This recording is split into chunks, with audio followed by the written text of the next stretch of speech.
안녕하세요. 대단히 반갑습니다. 자전거 여행 프롤로그 김훈. 나는 자전거가 좋다. 어디를 여행하면 속도의 반비례로 사물과 교감한다.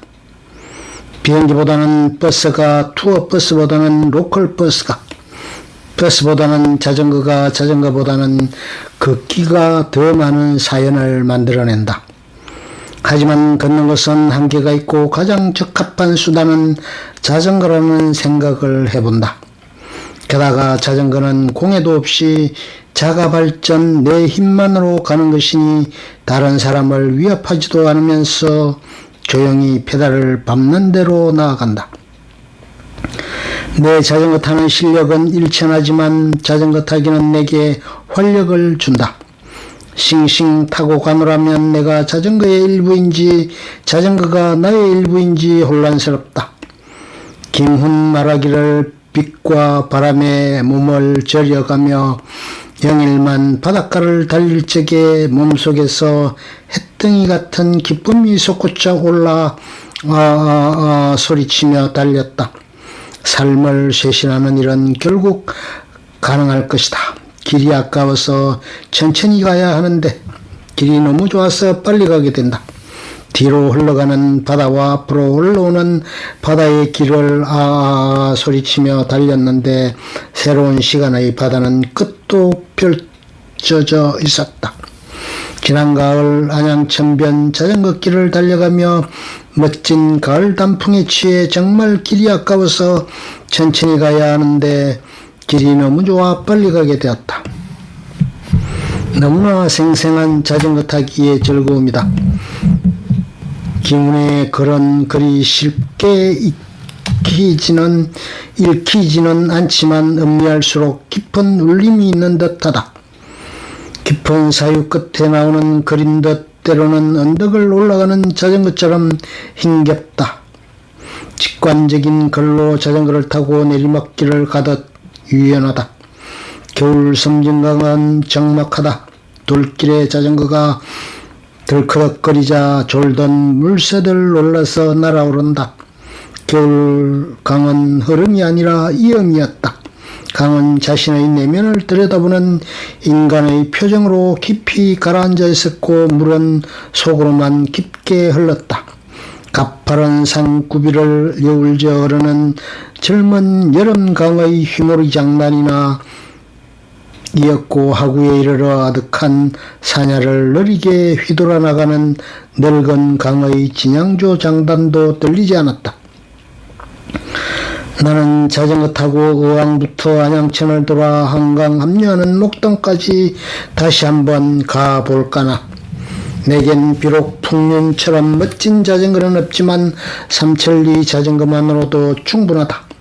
빠름만을 강조하는 이 시대에 자전거의 속도가 내 마음에 꼭 든다. 삼국 유사에는 원효가 이 세상에 얽매이지 않았고 거침이 없었다라고 쓰여 있지만 여자 앞에서는 그러지 못했다.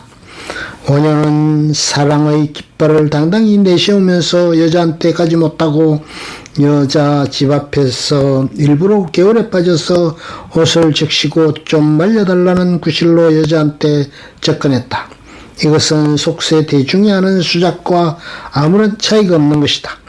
옷을 말리자면 옷을 벗어야 하는데 썰종은 그날 밤에 잉태되었다. 원효 스님 애인 집은 지금 경주 박물관에서 남천 개울가를 따라 내려가다가 35번 국도와 만나기 직전 바늘성 건너편에 있었다. 김훈의 자전거 여행은 에세이가 어때야 하는지를 보여주는 교본과 같다. 수리한 문체로 사물과 인간에 대한 깊은 통찰을 빚어내는 그의 글은 치유행위에 오히려 가깝다. 밥벌이와 낭만과 이상향 사이에서 갈팡질팡하는 그의 글은 비체계성 위에서 인간적인데 그의 글이 헤매는 종이 위 방황은 복되다. 살아가면서 여행 한번 떠나기 힘들다 삶이 무거워서인지 익숙해서인지 알 수 없지만 바로 여기 삶과 길 위의 삶의 무게는 다르지 않을 것이다. 그러므로 우리가 여행을 가지 못한다면 삶의 무게에 짓눌렸기 때문이라기보다는 이 삶이 익숙하기 때문일 것이다. 하지만 여행길 위에서 만나는 습과 문화재의 방안과 사람 속에 리얼리즘이 있다. 나의 몸이 바로 여기에 매여 있으면서도 여행을 그리워하는 건 DNA 속에 500만 년 전 구석기 유목민의 유전자가 있기 때문인데, 이 유전자와 바로 여기 삶을 조화 이루는 게 리얼리즘이다. 바로 여기 삶과 길 위의 삶 중 어느 것이 더 중요하지는 않을 것이다. 나는 이 둘을 모두 끌어안지 못하고 어중간하게 이곳저곳을 간신히 왕복할 수 있다. 부석사와 화계마을, 삼국유사 속 원효와 서울의 산과 일산 신도시의 러브호텔을 바라보는 김은의 시선은 똑같이 삶의 높이에 위치한다.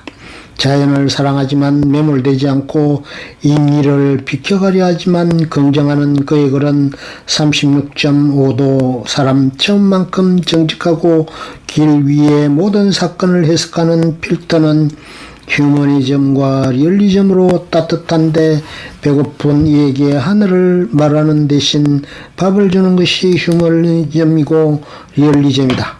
산과 러브호텔은 인간에게 똑같이 필요하고 다르게 작용하지만 틀리지는 않다.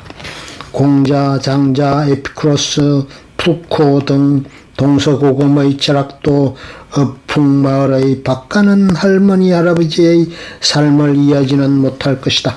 삶은 늘 길 위에 있고 바로 여기에 있으며 자신의 몸으로 사는 것이다. 사는 일은 어렵지도 쉽지도 않지만 어렵고도 쉽기도 하다. 종행하는 사상의 시줄과 낱줄로도 엮지 못하는 삶은 결국 몸이 빚어내는 작품인데, 이것은 바로 여기와 길 위에서 이루어진다. 자연에서 인간으로, 다시 인간에서 자연으로, 자연과 인간이 본디 구분되는 것이든가. 아득한데 이 역시 오로지 몸만이 답을 지닌 듯하다. 몸이여 밥 벌어먹으며 때로는 꿈을 꾸는 나의 삶이여, 이토록이나 어지러운 세계에서 삶으로 말하는 김은의 자전거 여행은 조선시대 막사벌처럼 귀에서 그의 글을 읽는 일은 복되다. 끝.